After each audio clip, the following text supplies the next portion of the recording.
Salaar movie की शुरुआत होती है एक माइन के अंदर से।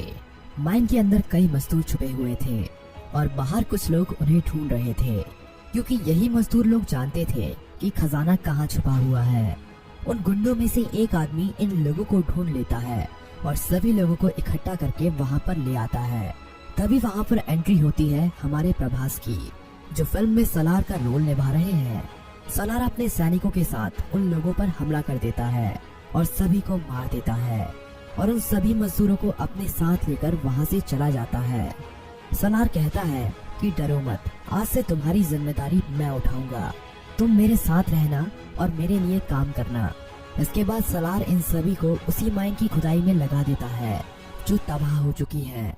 कुछ ही दिनों पहले इस माइन को एक आर्मी ने तबाह कर दिया था और इसी माइन में दोबारा से काम शुरू करवाने के लिए सलार इस माइन को दोबारा से ठीक करवा रहा है और वो चाहता है कि जल्द से जल्द इस माइन में दोबारा से काम शुरू कर दिया जाए। इस बात का अभी तक सरकार को नहीं पता है कि कोई इन सभी माइनों को दोबारा से शुरू करना चाहता है।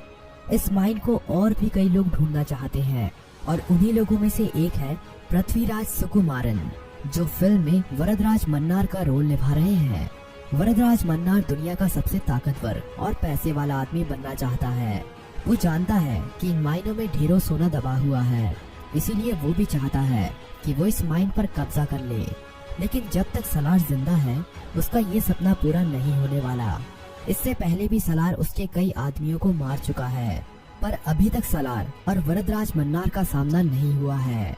पर अब बहुत जल्द इन दोनों का सामना होने वाला है। वरदराज मन्नार अपना एक मैसेज सलार तक पहुंचाने के लिए अपने एक आदमी को चुनता है। वो आदमी वरदराज मन्नार का मैसेज लेकर सलार के पास जाता है और सलार से कहता है कि हमारी सरकार एक बार आपसे मिलना चाहते हैं। पर सलार कहता है कि मैं किसी से नहीं मिलना चाहता। पर बाद में सलार वरदराज मन्नार से मिलने के लिए राजी हो जाता है। अगले दिन ये दोनों एक जगह पर मीटिंग करते हैं।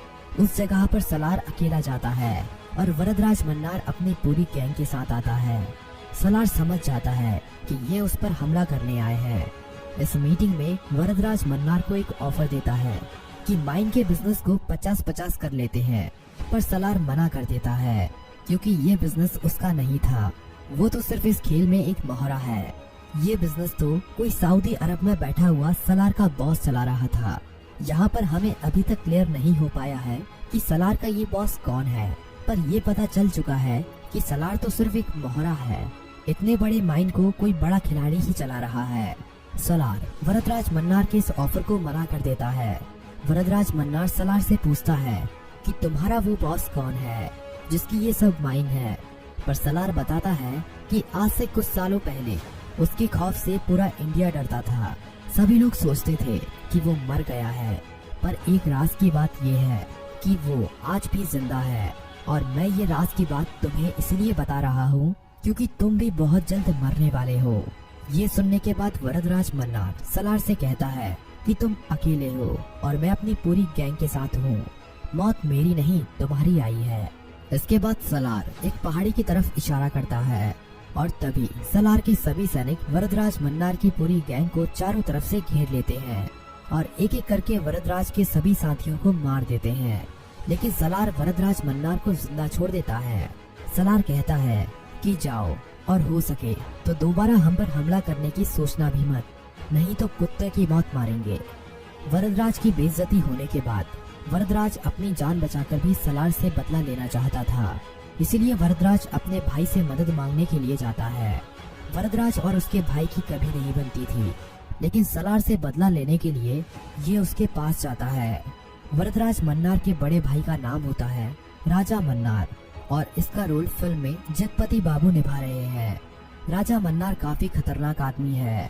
राजा मन्नार अपने भाई की ये बातें सुनकर कहता है कि मैं तुम्हारे लिए किसी से दुश्मनी मोल नहीं ले सकता। लेकिन वरदराज मन्नार कहता है कि अगर ऐसा है तो तुम मुझे मार दो, क्योंकि इतनी बेइज्जती सहन करने के बाद मैं जिंदा नहीं रह सकता। और इतना कहकर वरदराज मन्नार अपने आप को गोली मार लेता है। ये देखकर राजा मन्नार पिघल जाता है और अपने भाई का बदला लेने की खुद ठान लेता है। राजा मन्नार सलार के बारे में सभी जानकारी निकालता है। राजा मन्नार को पता था कि सलार काफी ताकतवर आदमी है, उसे मार पाना मुश्किल है। क्योंकि उसकी सेना काफी बड़ी और खतरनाक है और उसके पास खतरनाक हथियार भी हैं।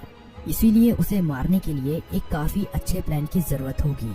अब हमें सलार को दिखाया जाता है। सलार अपने एक चाचा को बता रहा होता है कि इस पूरी माइन का मालिक मैं नहीं हूँ, बल्कि सऊदी अरब में बैठा हुआ हम सबका मालिक है। मेरे मालिक ने ही मेरी जान बचाई थी और मुझे सभी से छुपाकर इस माइन को संभालने के लिए ट्रेनिंग दी गई थी और तभी से मैं इस माइन को दोबारा से शुरू करने में लगा हुआ हूँ। माइन के अच्छी तरह से शुरू हो जाने के बाद मालिक यहाँ पर आएंगे और दोबारा से इस माइन को संभालेंगे। अब सलार एक मीटिंग के लिए शहर में जाता है। वहाँ पर उसकी मुलाकात एक आध्या नाम की लड़की से होती है, जिसका रोल फिल्म में श्रुति हसन निभा रही है। सलार को पहली नजर में ही आध्या से प्यार हो जाता है। वो लड़की और कोई नहीं, राजा मन्नार की बेटी ही होती है, पर सलार को ये बात नहीं पता थी। सलार जाकर सीधा उस लड़की को प्रपोज कर देता है, पर वो लड़की कहती है कि तुम्हें पता भी है मैं कौन हूँ? इस शहर के सबसे बड़े आदमी की बेटी हूँ। सलार कहता है कि एक बार अपने पिता से मेरे बारे में पूछ कर देखना, तुम्हें पता चल जाएगा कि मैं कौन हूँ। आध्या ये बात जाकर अपने पिता राजा मन्नार को बताती है। राजा मन्नार कहता है कि पहले उसने मेरे भाई की जान ले ली और अब वो मेरी बेटी के पीछे पड़ा है, अब उसे सबक सिखाना ही पड़ेगा। ये सुनने के बाद आध्या सलार के बारे में जानने के लिए और ज्यादा एक्साइटेड हो जाती है। आध्या ये तो जानती थी कि कोई साधारण आदमी उसे छेड़ने की हिम्मत नहीं कर सकता, पर उसे नहीं पता था कि सलार कितना बड़ा आदमी है। सलार के बारे में जानने के लिए वो उससे झूठा प्यार करने लगती है। सलार भी उसे अपने साथ अपने ठिकाने पर ले जाता है। सलार के बारे में जानने के बाद धीरे धीरे करके आध्या को उससे प्यार होने लगता है और दूसरी तरफ आध्या का पिता सलार को मारने का प्लान बना रहा था। आध्या के बारे में पता चलने के बाद राजा मन्नार का गुस्सा और ज्यादा फूट पड़ता है और अब वो जल्द से जल्द सलार को मारना चाहता था। अब सलार को उसके मालिक से ऑर्डर आता है कि जल्द से जल्द माइन का काम पूरा किया जाए और जल्द से जल्द सोने को निकालने का काम शुरू किया जाए। दूसरी तरफ से राजा मन्नार सरकार के साथ मिलकर दोबारा से उस माइन को तबाह करना चाहता था। उसके इस काम में सरकार भी उसका पूरा साथ दे रही थी। राजा मन्नार अपने आदमियों से सलार के ऊपर कई हमले करवाता है, लेकिन सलार की सेना ही उन्हें खत्म कर देती है। राजा मन्नार प्लान बनाता है कि कैसे ना कैसे सलार को उस माइन से बाहर निकालना होगा, तभी उसे मारा जा सकता है। राजा मन्नार अपनी बेटी को फोन करता है कि वो इस शादी के लिए राजी है, इसीलिए वो सलार और आध्या को अपने घर बुलाता है। आध्या तो जाने के लिए मान जाती है, पर सलार को पता था कि कुछ तो गड़बड़ है। सलार वहाँ पर जाने से पहले कई बड़ी तैयारियां करता है और अपने जाने से पहले शहर में अपने आदमियों को भेष बदल कर भेज देता है, जिसके बाद उसके आदमी शहर में घुल मिल जाते हैं और अब शहर में सलार जाता है। वहाँ पर आध्या के पिता सलार को मारने का पूरा प्लान बना चुके थे। उन्होंने अपने लोगों को बंदूक देकर चारों तरफ तैनात कर दिया था, पर सलार ने उनके इस प्लान पर पानी फेर दिया, क्योंकि सलार उनके घर में मिलने के बजाय कहीं बाहर मिलना चाहता था।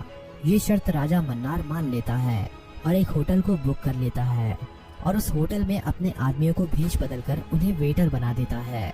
सलार होटल में आता है और वहीं पर राजा मन्नार भी मौजूद रहता है। दोनों एक दूसरे से खुशी खुशी मिलते हैं। आध्या कहती है कि आपके इस डिसीजन से मैं काफी खुश हूँ। मैं चाहती थी कि आप दोनों की दुश्मनी खत्म हो जाए और आप दोनों एक दूसरे को एक्सेप्ट कर ले।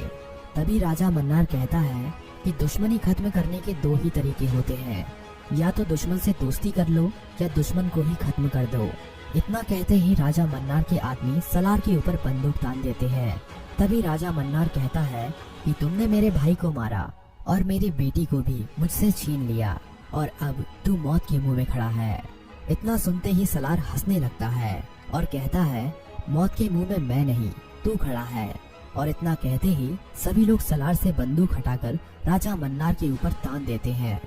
सलार कहता है कि तुम्हारे इन आदमियों को मैंने अपने सोने से खरीद लिया है, अब ये तुम्हारे लिए नहीं मेरे लिए काम करेंगे। इतना कहते ही सलार राजा मन्नार को मार देता है और उसकी बेटी को लेकर वहाँ से चला जाता है। कुछ दिनों के बाद सलार अपने घर में बैठा होता है, तभी उसे एक फोन आता है कि मालिक बहुत जल्द माइन पर आने वाले हैं और अपने सभी दुश्मनों को खत्म करने के लिए आने वाले हैं। क्या उनकी सेना तैयार है? तब सलार कहता है कि मालिक, अपनी सेना तैयार है और हम आपके स्वागत के लिए तैयार हैं। और फिल्म यहीं पर खत्म हो जाती है। अब हमें इसके नेक्स्ट पार्ट में पता चलेगा कि सलार का वो मालिक कौन है।